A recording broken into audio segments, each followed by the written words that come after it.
So Ed this week has taken 2 turntables for a spin, but the question is, which one did he like the best? Before you answer that question, Ed, tell us a little bit about each one.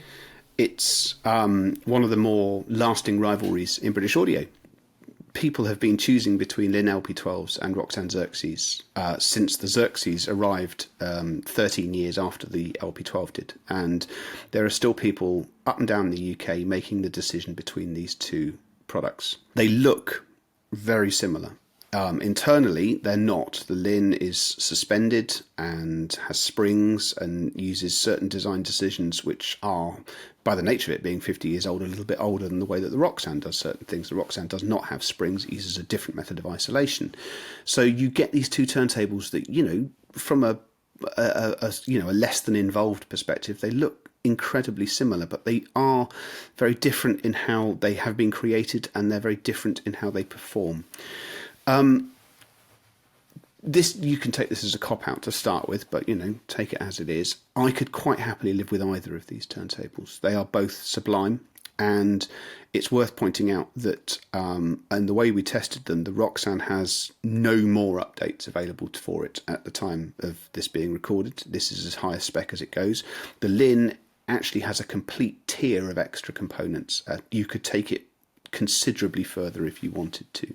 That being said, if it was my money at this price point, I would choose the Roksan. This is not down to reasons of practicality, but let's ignore setup for this at this point.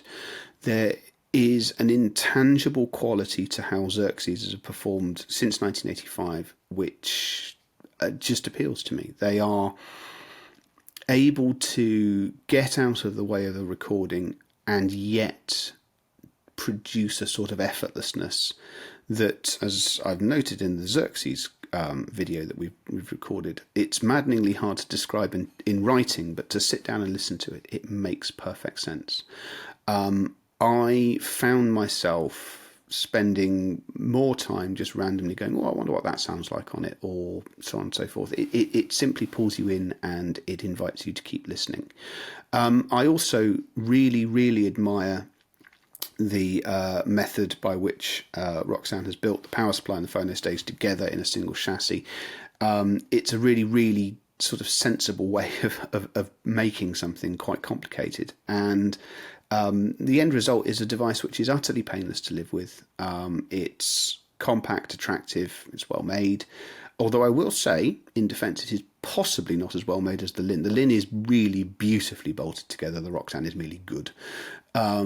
But if it comes down to the business of sitting and listening to them, Team Xerxes this time round.